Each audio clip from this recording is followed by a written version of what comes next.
Yo siempre he sostenido que la reforma del año 2005 es una reforma, igual que la del 2008, una reforma sustancialmente de derechos humanos.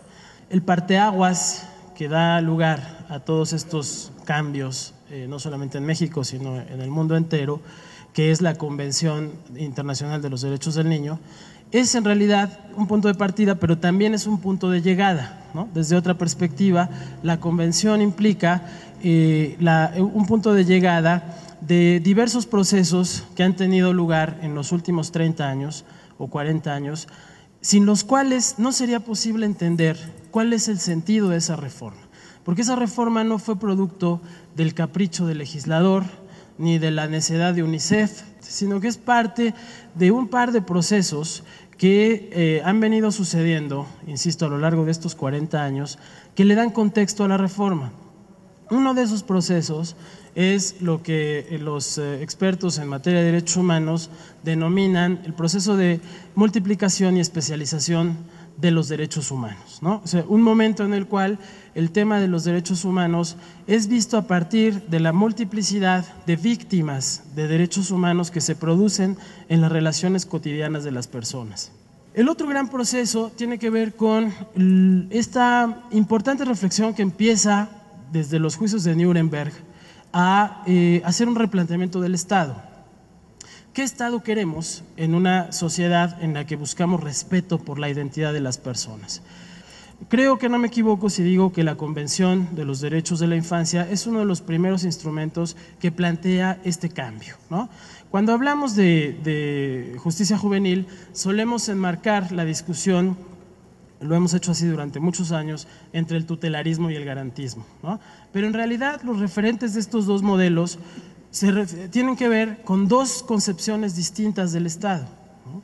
Una que tiene que ver con el Estado asistencial, con un Estado que ve en los sujetos personas vulnerables, que ve en las personas vulnerables objetos de necesidad, sujetos de necesidad, ¿no? Y por otro lado, un Estado que ve en las y los ciudadanos actores activos, dueños de sus propios destinos, y que no se plantea la relación en términos de la satisfacción de necesidades, sino en términos de la satisfacción de derechos, que es una cosa muy otra, ¿no? La cereza del pastel la pone la Convención de los Derechos para las Personas con Discapacidad, ¿no? Que casi nunca se incorpora al debate sobre la justicia juvenil, pero que implica un factor fundamental, porque esa convención anula toda posibilidad de considerar a las personas menores de edad como sujetos incapaces, ¿no? El Estado asistencial construyó a las niñas y a los niños como sujetos incapaces. De ahí el tema de la tutoría, porque entonces era importante que hubiese un tutor, ¿no? Que se hiciera cargo de esas cosas de las cuales los niños y las niñas no podían hacerse cargo por sí mismos. El planteamiento que hace esa convención es muy interesante porque diría, no eres tú, Estado, quien tiene que definirme a mí como capaz o incapaz, ¿no? En todo caso, lo que te toca a ti es generar condiciones para ecualizar las circunstancias de modo tal que cualquier circunstancia, cualquier situación que tenga que ver con mi condición no sea un obstáculo para que yo pueda ser tratado como igual frente a los otros, ¿no? Y eso plantea una distinción sustantiva entre condición y situación. Entonces, el Estado no se puede meter con la condición de las personas. Eso es intocable. No podemos seguir sosteniendo, como todavía ocurre en el país, que las niñas y los niños son inimputables, ¿no? Esa noción de imputabilidad viene discutida desde esta otra noción de la Convención de los Derechos de las Personas con Discapacidad, ¿no? La inimputabilidad no puede ser definida desde acá hacia allá, ¿no? Por una parte. Y por otra parte, la inimputabilidad vista así se reduce solamente a un ámbito muy, muy reducido de la vida de las personas, que es el ámbito cognitivo.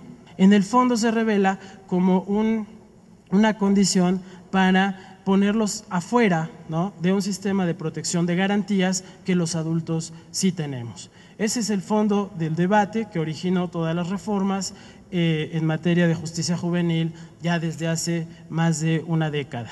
La Convención de los Derechos del Niño aporta dos conceptos que son fundamentales. Uno es el del interés superior del niño, ¿no?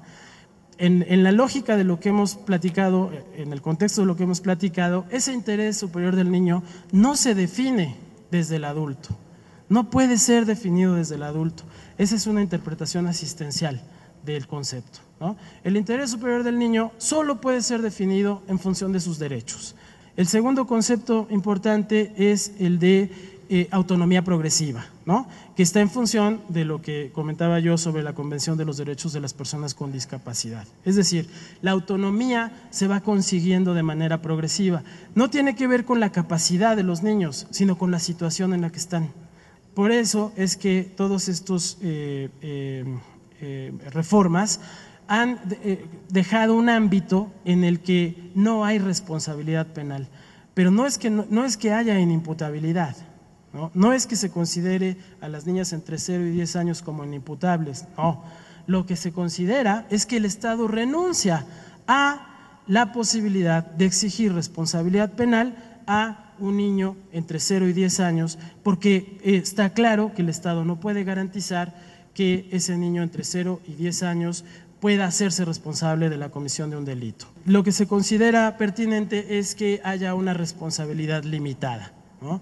Una responsabilidad penal, porque estamos hablando de la comisión de un delito, tal cual, ¿no?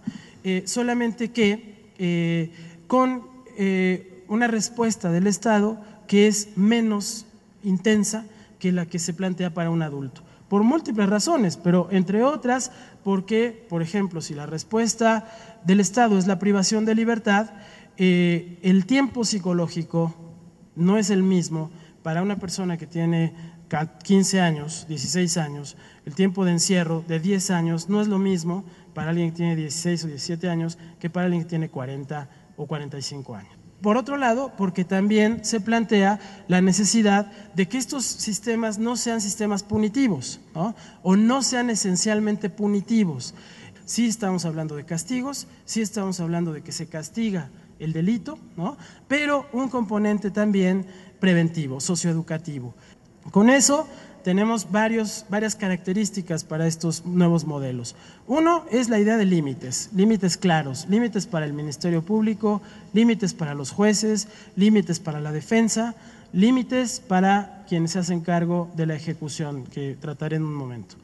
Funciones claras también de estos sistemas, ¿no? Básicamente la contención de la violencia institucional.